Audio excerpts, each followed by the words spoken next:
الصلاة والسلام عليك يا رسول الله وعلى آلك وأصحابك يا حبيب الله. الصلاة والسلام عليك يا نبي الله وعلى آلك وأصحابك يا نور الله. درود پاک کی فضیلت پر بڑی پیاری حدیث پاک سرکار مدینہ صلی اللہ تعالی علیہ وسلم کا فرمان عافیت نشان ہے: اے لوگو، بے شک بروز قیامت اس کی دہشتوں اور حساب کتاب سے جلد نجات پانے والا شخص وہ ہوگا جس نے تم میں سے مجھ پر دنیا کے اندر بکثرت درود شریف پڑھے ہوں گے. ہم الحمدللہ ہر جمعے ہی تقریباً یہ حدیث پاک سنتے ہیں کہ جس کا مضمون ہے کہ جو کوئی شخص جمعہ کے دن 200 بار درود پاک پڑھے، حدیث پاک کے مضمون کے مطابق اس کے 200 برس کے گناہ معاف کر دیے جاتے ہیں. صلو علی الحبیب صلی اللہ تعالی علی محمد صلی اللہ علیہ وسلم. حضرت اسماعیل کے بارے میں حکم ہوتا ہے 7 سال کی عمر، ایک روایت کے مطابق، ٹھیک ہے. خواب میں آپ کو کہا جاتا ہے آپ نے 3 راتوں تک مسلسل خواب کہ اپنے بیٹے کو ذبح کرو. اگین ذرا سمجھیے گا قربانی کا لیول. 99 ایئرز کی دعا کے بعد بیٹا ملا ہے. پہلے حکم ہوا صحرا میں چھوڑ کے آ جاؤ، آپ چھوڑ کے آ گئے ہیں. کتنا بڑا امتحان تھا. اب اس سے بڑا امتحان کہ اب اس کو ذبح کر دو. اچھا، اب یہ بھی چلیں، آج آپ کو بہت خوبصورت بات سننے کو ملے گی کہ آپ کو جب 8 ذوالحجہ کی آپ نے خواب دیکھا نا تو آپ کنفیوز رہے کہ یہ شیطان کی طرف سے یا اللہ کی طرف سے خواب ہے. تو یہ جو سوچ بچار ہے نا، سوچ بچار کو کہتے ہیں ترویہ. تو جو 8 ذوالحجہ کا دن ہے اس کو یوم الترویہ کہا جاتا ہے. اس کی وجہ یہ ہے ایک بار پھر خواب آیا تو آپ نے یقین کر لیا کہ یہ اللہ کی طرف سے حکم ہے. تو اس لیے 9 ذوالحجہ کو کیا کہا جاتا ہے؟ یوم عرفہ. عرفات کہتے ہیں پہچان کا دن. آپ کو یقین ہو گیا کہ یہ خواب اللہ کی طرف سے ہے. اور 10 ذوالحجہ کو آپ ذبح کرنے کو چلے تو یوم النحر کہا جاتا ہے، ذبح کا دن. یہ ایکچولی یوم ترویہ، یوم عرفہ اور یوم النحر یہ حضرت ابراہیم کی کیفیات تھیں. اچھا، اب آپ نے کمال یہ کیا کہ جب آپ کو یقین ہو گیا نا، آپ نے اپنے بیٹے سے بھی پوچھ لیا کہ بیٹا مجھے اس طرح خواب آیا ہے، تم کیا کہتے ہو؟ 7 سال کا بیٹا ہے، ایک روایت کے مطابق ان کی 10 سال عمر ہے. اللہ اکبر. وہ بیٹا بھی کیسا ہے. جب آپ نے بیٹے سے پوچھا تو بیٹا کہتا ہے ابو جی یا بنیا انی ارا فی المنام. قرآن میں یہ الفاظ موجود ہیں، انی اذبحک فانظر ماذا تری. اے میرے بیٹے، میں نے خواب میں دیکھا کہ میں تجھے ذبح کر رہا ہوں، تیری کیا رائے ہے؟ ہائے ہائے. بیٹا کیا کہتا ہے؟ یا ابت افعل ما تؤمر. اے والد صاحب کیجئے جس بات کا آپ کو حکم دیا جا رہا ہے. ستجدونی انشاء اللہ من الصابرین. خدا نے چاہا تو قریب ہے آپ مجھے صابر پائیں گے، صبر والا پائیں گے. اللہ اکبر. اور ایسا ہی ہوا. آپ اپنے بیٹے کو لے کے جا رہے ہیں، آپ نے اپنی بیوی ہاجرہ کو کہا اس کو تیار کر دو، میں کہیں لے جا رہا ہوں. بتایا نہیں ماں کو، انہوں نے بڑا تیار کیا ان کو. آگے گئے تو اب شیطان اتنی بڑی قربانی کو کیسے ہضم کرتا. فوراً گیا بی بی ہاجرہ کے پاس. اے ہاجرہ، پتہ ہے تمہارے شوہر کہاں جا رہے ہیں؟ آپ کے بیٹے کو لے کر کہاں جا رہے ہیں؟ کہا ذبح کرنے جا رہے ہیں. کہا نہیں، وہ تو کسی سے ملانے لے جا رہے ہیں، تیار کر کے لے گئے. کہ نہیں، وہ ذبح کرنے جا رہے ہیں. کیونکہ باپ بھی بیٹے کو ذبح کرتا ہے. بی بی ہاجرہ کہتی ہیں. اب شیطان کہتا ہے کہ ہاں اس لیے کر رہے ہیں کہ اللہ کا حکم ہے. کہا اللہ کا حکم ہے؟ پھر ٹھیک ہے، میں راضی ہوں. ہائے ہائے ہائے، رب کا حکم ہے نا. کیسی ماں تھی، کہتی پھر میں راضی ہوں. شیطان کا ادھر بس چلا نہیں، حضرت اسماعیل کے پاس پہنچا. کہا اے بیٹے، تمہیں پتا تمہارے ابو کہاں لے جا رہے ہیں؟ کہا ابو کہیں لے جا رہے ہیں مجھے. کہ تمہیں ذبح کرنے لے جا رہے ہیں. کہا کوئی باپ بھی بیٹے کو ذبح کرتا ہے؟ کہا ہاں اللہ کا حکم ہے. اللہ کا حکم ہے، پھر میں بھی راضی ہوں. سبحان اللہ. اب جب حضرت اسماعیل نے حضرت ابراہیم کو پتہ کیا کہا کہ والد صاحب اب آپ ذبح کرنے لگے نا، 2-3 میری گزارشات ہیں، ذرا اچھے طریقے سے باندھ دیجیے گا. کہ ایسا نہ ہو کہ جب مجھے آپ ذبح کریں تو میں زیادہ تڑپوں تو میرے خون کے چھینٹے آپ کے کپڑوں پر گریں گے تو آپ کے کپڑے خراب ہیں. چھری کو ذرا تیز کر لیجیے گا تاکہ مجھے تکلیف کم ہو. مجھے الٹا لٹا کے ذبح کیجیے گا تاکہ آپ میرا چہرہ نہیں دیکھ سکیں. اور ہاں، یہ جو میرا کرتا ہے نا میری ماں کو دے دیجیے گا تاکہ اس کو بیچاری کو تسلی ہو جائے. کیا دنیا نے ایسی قربانی دیکھی ہے؟ ناظرین، عید کا شاندار تحفہ آپ کو دینے جا رہا ہوں. ایک بڑا ہی مختصر، بہت شارٹ وظیفہ ہے مگر کمال کا اجر ہے. عید کا دن بھی نیکیوں میں گزاریے.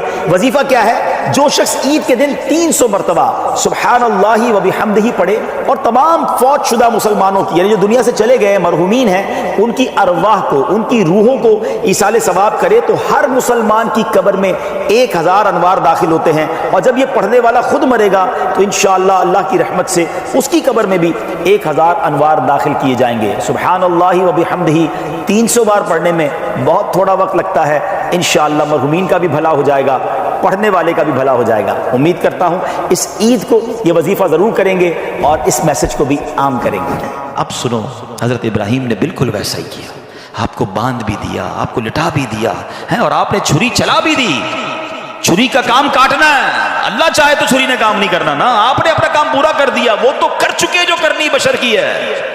مگر پھر کیا ہوا؟ سبحان اللہ، یہ امتحان ختم ہوا اور اب آسمان سے آواز آئی۔ حضرت ابراہیم بالکل اوپر بیٹھے ہیں اور چھری چلا رہے ہیں، تو اوپر سے آواز آئی، سبحان اللہ، اللہ اکبر، اللہ اکبر۔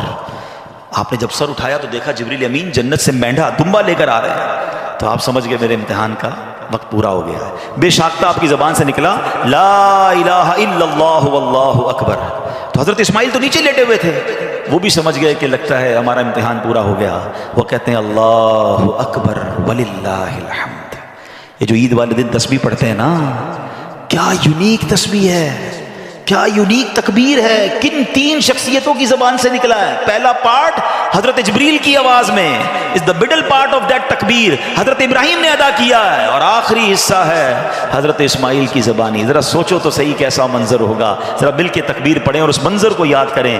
اللہ اکبر، اللہ اکبر، لا الہ الا اللہ واللہ اکبر، اللہ اکبر وللہ الحمد، اللہ اکبر، اللہ اکبر، لا الہ الا اللہ واللہ اکبر، اللہ اکبر وللہ الحمد۔ ہمارے بچے، ہماری فیملی قربانی کو ہم نے فیسٹیول بنا دیا ہے، گائے آ رہے ہیں، بکرے آ رہے ہیں، انجوائے ہو رہا ہے، گھوم آ رہے ہیں، پھر آ رہے ہیں، اور پھر باربیکیو پارٹیاں۔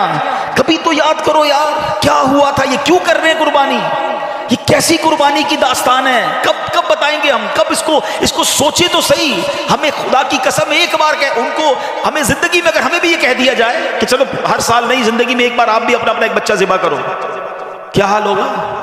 کتنی بڑی آسانی، بکرے کاٹو، گائیں کاٹو، خود ہی کھاؤ، انجوائے کرو۔ شریعت نے کتنا آسانی کر دی ہم پر، لیکن اس قربانی کو تو یاد کریں نا۔ اور پھر اس سے سیکھنے کو کیا ملا کہ یہ وہ لوگ تھے کہ جن کی ان واقعات کو پڑھ کر کبھی تو احساس ہو یار کہ کبھی مال کی قربانی دینی پڑے تو میں حاضر، کبھی وقت کی قربانی دینی پڑے تو میں حاضر، کبھی اپنی خواہشات کی، اپنی ڈیزائرز کی قربانی دینی پڑے تو میں اللہ کے لیے دوں گا۔ اور اللہ وہ دن لائے جب جان کی قربانی دینی پڑے، تب بھی اب پیچھے نہ ہٹے کہ یا اللہ جان بھی تیری ہے، تو نے تو دی نا جان، اے اللہ میں راضی۔ بھائی میری نظروں سے اوجھل ہو گئے، سبحان اللہ سبحان اللہ۔ دو بڑی اہم باتیں پتہ چل رہی ہیں اس سے۔ ایک تو کسی غریب کی مدد کرنا، ہمیں نہیں معلوم کہ ہم کسی کی مدد کر رہے ہیں، اس کے دل سے کیسی دعا نکل رہی ہے، اس کے دل میں کیسی راحت پہنچ رہی ہے، اور ہمارے نہ جانے کتنے گناہ معاف ہو جائیں، اللہ کی رضا حاصل ہو جائے، جنت مل جائے۔ اور دوسرا جو قربانی ہے، سبحان اللہ، یہ انشاءاللہ جنت کی سواریاں بنیں گی، پل صراط کی سواریاں بنیں گی۔ آئیے ناظرین، میں آپ کو نبی پاک علیہ السلام کی قربانی کے حوالے سے کچھ حدیثیں سناتا ہوں۔ پیارے آقا علیہ السلام فرماتے ہیں کہ قربانی کرنے والے کو قربانی کے جانور کے ہر بال کے بدلے میں ایک نیکی ملتی ہے۔ We can't able to count our hair، ہم اپنے سر کے بال نہیں گن سکتے، تو قربانی کے جانور کے سر پر کتنے بال ہوں گے، یہ پورے جانور پر کتنے بال ہوں گے، تو جانور کے جتنے بال ہیں، ہر بال، ایوری ہیئر کے مقابلے میں اسے ایک نیکی ملتی ہے۔ یعنی اٹ مینز اگر کوئی قربانی کرتا ہے تو اسے ملینز اینڈ ملینز نیکیاں ملتی ہیں۔ مبارک ہونے جو قربانی کرتے ہیں۔ ایک اور جگہ نبی پاک علیہ السلام فرماتے ہیں جس نے خوش دلی سے طالب ثواب ہو کر قربانی کی تو وہ آتش جہنم سے حجاب یعنی روک ہو جائے گی۔ یعنی قربانی دیر آر ٹو کنڈیشنز، خوش دلی کے ساتھ، اوپن ہارٹڈلی، بوجھ سمجھ کر نہیں، برڈن سمجھ کر نہیں، خوش دلی کے ساتھ، اور پھر ثواب کی نیت سے کی۔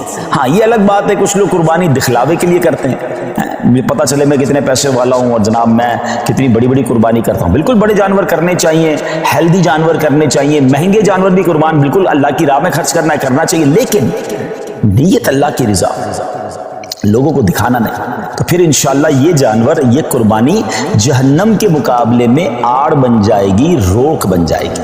ایک اور جگہ سرکار دو عالم علیہ السلام نے اپنی پیاری بیٹی